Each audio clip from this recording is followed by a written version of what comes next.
32, verset 5 et le Sourate 70, verset 4. Alors, du ciel. Oui, oui. Oui. Oui, salut tout le monde, excusez-moi de vous Salut. Je voulais dire 2 mots sur la vache, si ça vous va. Ah oui. D'accord. Alors, la vache en question, c'est dans la Bible, hein, c'est dans la Torah, dans la de Purel. Les autres, elle a été des lois qui sont braques, et c'est les lois qu'en fait on n'explique pas. Et en fait, quand on dit qu'on les explique pas, ça veut dire que l'explication, elle enseigne aux juifs pas à le comprendre. Et oui, oui, non, on t'écoute. Hein. Ouais, je t'écoute. Donc, en fait, si vous voulez, l'islam est vraiment, et ça je vois même avec les interlocuteurs musulmans, est en permanence, si vous voulez, en accusation envers les juifs. Et donc, la question est comment chaque chose va pouvoir être tournée sous forme d'accusation. Donc, cette loi dont les juifs disent eux-mêmes, à partir du moment où ils ont abandonné le culte du temple, ils disent même quelque chose d'incompréhensible.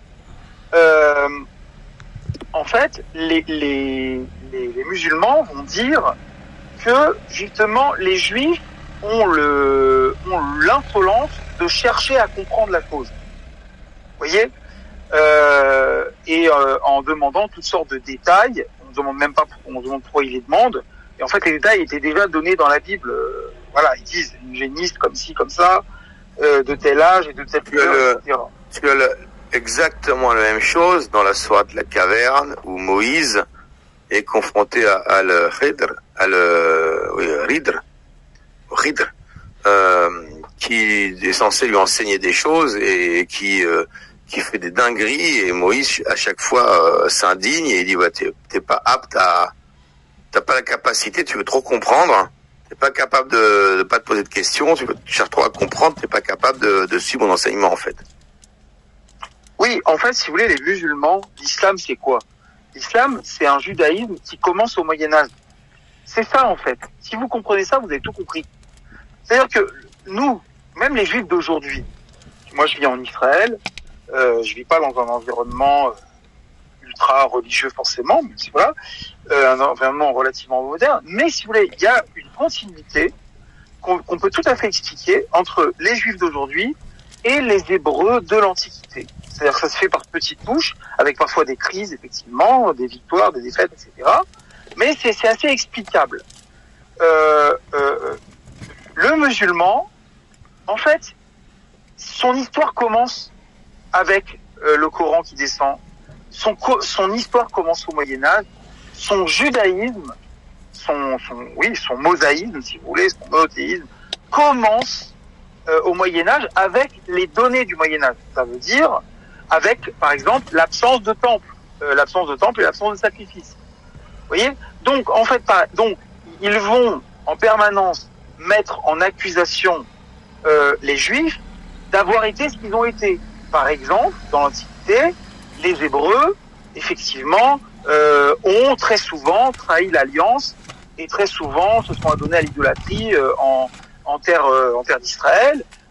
Et dans notre tradition, c'est même pour ça qu'on a été exilés, etc. Et en fait, ils sont là pour les accuser de quelque chose, alors que eux, à l'époque, ils étaient évidemment encore beaucoup plus païens que les Juifs. Mais et en fait, si vous voulez, il y a une volonté d'oublier, une volonté de cacher. Et donc cette obsession pour le fait de ne pas comprendre, c'est surtout le fait de ne pas savoir d'où on vient.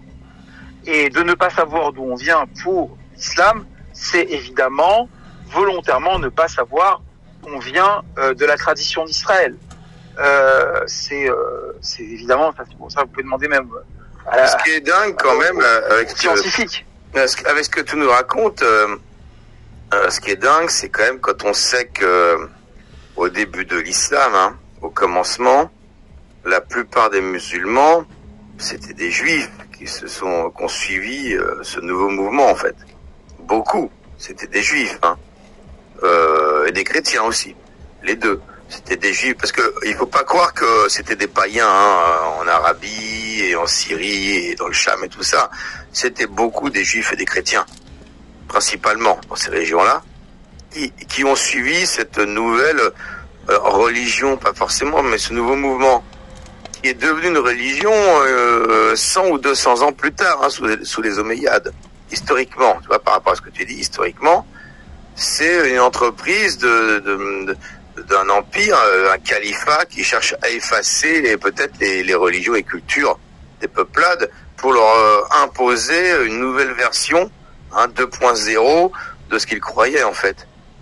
Oui, mais vous savez, le christianisme, ça n'est rien d'autre aussi. Le christianisme, c'est rien d'autre que l'Empire romain qui s'est mué en religion. Aussi les premiers chrétiens. Après, il y a moins de rapport. Je trouve qu'il y a moins de rapport entre le christianisme avec le judaïsme que l'islam. Je trouve que des trois religions monothéistes, le christianisme est celle qui est la plus éloignée des deux autres. Je trouve. En fait, à mon avis, il n'est pas correct de considérer le judaïsme comme une religion monothéiste. C'est-à-dire que, en fait, si vous voulez, le judaïsme, la tradition d'Israël, c'est un récit national avec toutes sortes d'éléments qui a servi de substrat pour en faire des religions. Voilà. Alors pourquoi ça a marché aussi bien? Pourquoi ça a donné deux grandes religions qui ont envahi la terre? Bon, ça on pourrait en parler. C'est un mystère. On pourrait s'y intéresser. Mais non, le christianisme. C'est-à-dire quand on se penche sur le christianisme, Israël bien sûr est partout. Jésus, c'est un nom de code pour Israël. Non mais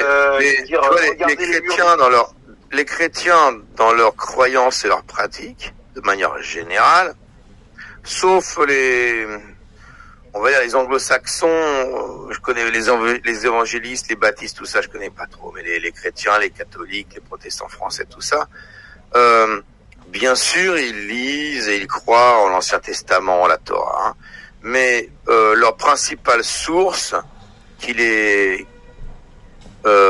fait vibrer, si tu veux, qui les fait croire, c'est le Nouveau Testament que les Juifs, vous ne reconnaissez pas. Oui, alors c'est voilà. Ce Nouveau Testament, il y a que les chrétiens qui y croient, qui le pratiquent, parce que même si les musulmans disent oui, c'est vrai, ils appellent ça l'Évangile et pas les Évangiles. Il y a 2-3 références à Marie, mais sinon, dans l'ensemble de la doctrine du Nouveau Testament, ils ont rien gardé. Les musulmans, c'est un retour pur et dur au monothéisme pur et à la Torah. Et ils s'en branlent un peu, les musulmans du Nouveau Testament. Non, mais le christianisme le christianisme est pré-talmudique, d'accord, son apparition.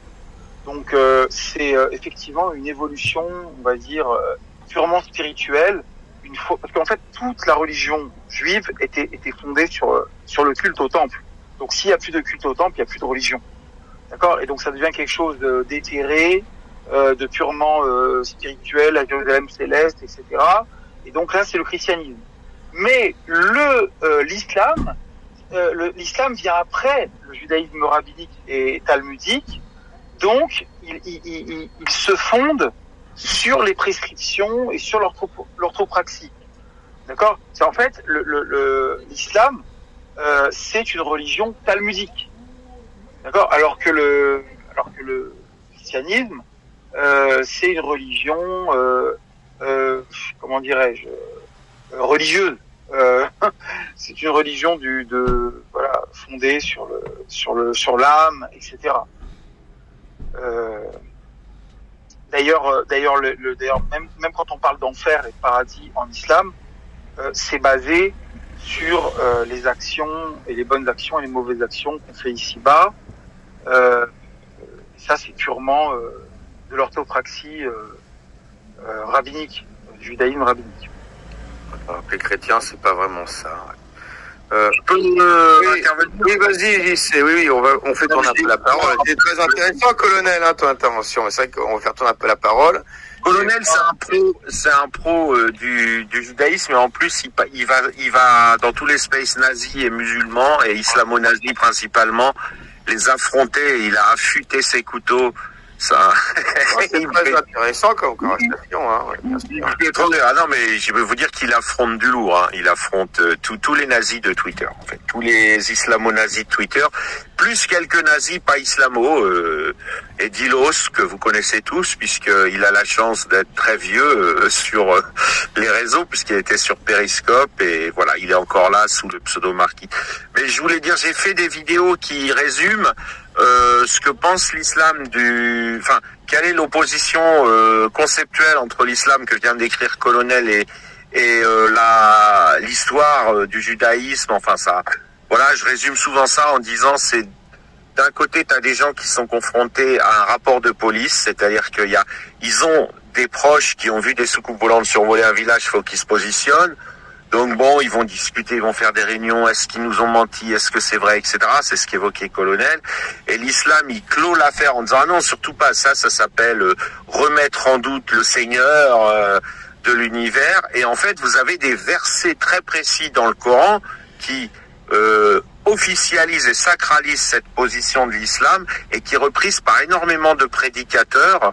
Et je peux vous assurer que même les modérés ferment leur gueule quand les prédicateurs disent ça dans les space Twitter. C'est impressionnant d'entendre le silence et les merci d'ailleurs. Et je vous les ai mis en épinglé. C'est le verset 24-81. Est-ce que c'est 24-51 et les versets, donc je vais vous les raconter. Et les versets, c'est pas long, 65 à 67 de la sourate 4. Donc, le verset 24-51, il dit tu fermes ta gueule. Voilà, quand Mohamed t'a dit un truc, quoi que ce soit, tu fermes ta gueule, t'obéis. Et je vais vous mettre aussi en épinglé, après avoir parlé, une incarnation dans un space récent où un musulman modéré a essayé d'aller contre ça. Il s'est fait virer du space. Ils étaient entre eux. Hein. Ils étaient totalement entre eux. Ils se connaissent par cœur et tout. Mais l'autre a dit non, quand Allah t'ordonne un truc, tu fermes ta gueule et t'obéis. Sinon, t'es un juif, quoi. Et les versets 65 à 67 de la sourate 4, ils sont croustillants. Il dit, voilà, un vrai musulman, quand d'abord il tremble, il flippe et tout quand il a demandé l'avis de Mohamed et pendant qu'il attend que Mohamed revienne en lui disant ce qu'il faut faire, il doit trembler et ensuite il doit appliquer, il doit obéir, y compris, et ça vous pouvez vérifier, c'est bien dans le Coran, y compris si Mohamed te demande de te suicider, tu réfléchis pas, tu te suicides.